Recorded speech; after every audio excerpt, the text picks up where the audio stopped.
D'abord, je vous remercie de votre présence. C'était un séminaire qui regroupe l'ensemble des responsables de la coalition répartis dans les 14 régions du Sénégal, et même ceux de la diaspora, je peux dire, parce qu'ils ont suivi par vidéoconférence.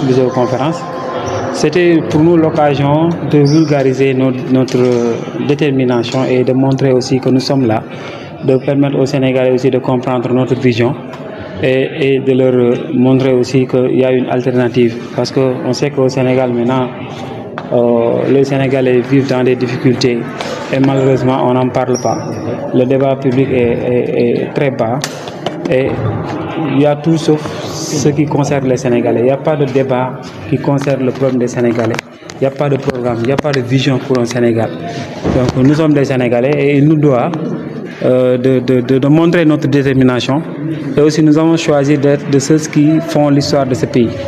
Donc nous avons choisi de nous rencontrer, de nous réunir pour qu'ensemble nous puissions définir les grandes lignes de notre programme et de nos axes pour la massification de la coalition Khalione, qui est une coalition déterminée à participer à toutes les échéances électorales de ce pays, que ce soit les élections législatives prochaines, locales, et même présidence de la République de 2029.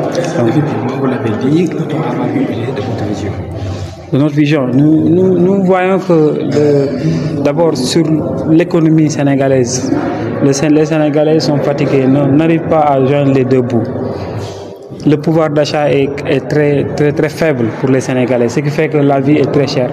Nous sommes de ceux qui pensent qu'il faut travailler sur le pouvoir d'achat des Sénégalais. En quoi faisant? Il y a deux paramètres, deux facteurs. C'est-à-dire essayer de produire ce que nous consommons au Sénégal, en commençant d'abord par l'agriculture. Faire de notre agriculture le moteur de notre économie. Et la coalition propose d'irriguer toutes les parcelles de terre au Sénégal pour permettre aux paysans de travailler leur terre. Et aussi, éviter de penser qu'avec les subventions qu'attendent les populations, l'État pourra faire baisser les prix. Aucune économie au monde ne peut supporter une inflation au-delà de 2 trimestres.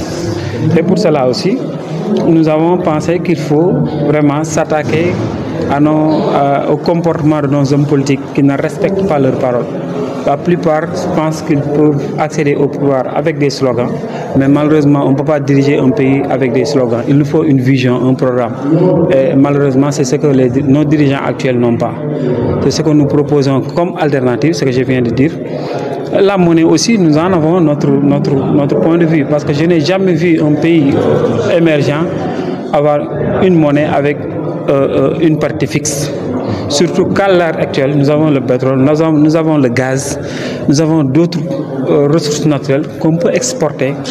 Aussi, il y a des opportunités qui sont offertes avec les BRICS, qui sont des opportunités pour les pays émergents d'avoir les financements venant de l'étranger, avec le CFA qui est une partie fixe, avec le CFA qu'on a une banque centrale qu'on ne maîtrise pas parce qu'il y a la main mise de la France, il y a le veto français. Je pense que nous devons vraiment avoir le courage d'aborder ces questions et ne pas se focaliser à des débats de personnes. On ne peut pas avoir aussi un pays qui n'a qu'une seule région capable de capter l'investissement étranger et vouloir se développer. Il nous faut avoir des villes métropoles, faire de Kaolack, Diourbel, Kédougou, des villes capables de supporter l'investissement étranger et qui n'auront rien à envier à la capitale du point des infrastructures. C'est ça l'idée que nous proposons. Et malheureusement, on ne voit pas les balbutiements, les prémices de ces genres d'idées, parce que le débat est complètement ailleurs, complètement en déphasage avec les besoins des populations. Maintenant, nous sommes réunis pour proposer des alternatives, comme je l'ai dit tantôt. Montrer aux Sénégalais que voilà, nous sommes là à travers d'autres organisations, l'ADES, Association And Defar Sénégal. Il y a d'autres leaders chez ASEAN qui est ici présent, d'autres qui vont aussi venir. Voilà, c'était ça la rencontre, l'objet de notre rencontre. L'opposition radicale, je voudrais d'abord déterminer ce que veut dire opposition radicale. Ce n'est pas une opposition qui, voilà,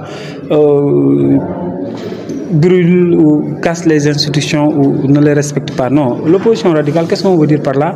Que nous nous sommes engagés en politique parce que nous voulons, comme toute formation politique, accéder au pouvoir à travers des élections organisées par l'État du Sénégal. Voilà, c'est ce que je veux dire, l'opposition radicale. Ce n'est pas que nous voulons la chahuter par-ci par-là. Nous sommes complètement en désaccord avec ce que propose le régime actuel. Nous ne sommes pas formés pour aller rallier une quelconque formation politique pour avoir des postes par-ci par-là. Nous sommes de l'opposition parce que nous pensons qu'avec ce régime, comme je l'ai dit, l'accession de ce régime au pouvoir, c'est un accident démocratique.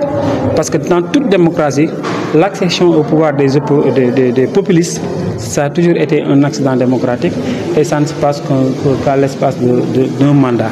Vous allez aux États-Unis, Donald Trump est arrivé au pouvoir avec un slogan, Make America Great Again. Bolsonaro est arrivé au pouvoir avec des slogans. C'est la même chose qu'au Sénégal, c'est un accident démocratique. Donc qu'il va falloir rectifier. Et pour cela, il nous faut être sur pied pour montrer aux Sénégalais que nous avons cette détermination à vraiment nous opposer. Donc je réaffirme ma position d'opposant radical. Et comprenez, opposant radical, quelqu'un qui s'oppose d'une manière républicaine. Nous sommes des panafricanistes purs et durs. Nous croyons à l'unité africaine, au-delà même de la CEDEAO et de l'UEMOA. Nous sommes des panafricanistes. Et ce que j'ai dit tout à l'heure, tantôt sur la monnaie, c'est quelque part le même point de vue que défendent les Nigériens, les Ghanéens. Donc nous sommes des panafricanistes. Nous croyons à l'intégration sous-régionale. Nous allons rester dans la CEDEAO parce qu'on ne peut pas se développer en aparté. Et ces frontières que nous avons, ce ne sont pas nos frontières naturelles. Elles nous ont été imposées par la colonisation. Et pourquoi on doit continuer notre destin par ce qui nous a été imposé à tort? Donc nous sommes des panafricanistes. Nous croyons à l'intégration panafricaine. Nous croyons aux États-Unis d'Afrique. Et pour cela, il faut y aller par étapes. La CEDEAO est l'un des tremplins pour accéder à ce niveau. Voilà, donc nous sommes des panafricanistes. Nous croyons à l'intégration sous-régionale. Donc nous croyons vraiment à la CEDEAO. Toutefois, il faut y apporter quelques réaménagements. Parce que la CEDEAO aussi aura besoin de réformes. Et ces réformes doivent venir de l'intérieur des pays membres que sont le Sénégal et d'autres pays qui certainement en reviendront, comme le Mali. Je veux parler de l'Alliance des États du Sahel. Voilà, les réformes viendront de l'intérieur, mais nous sommes des panafricanistes.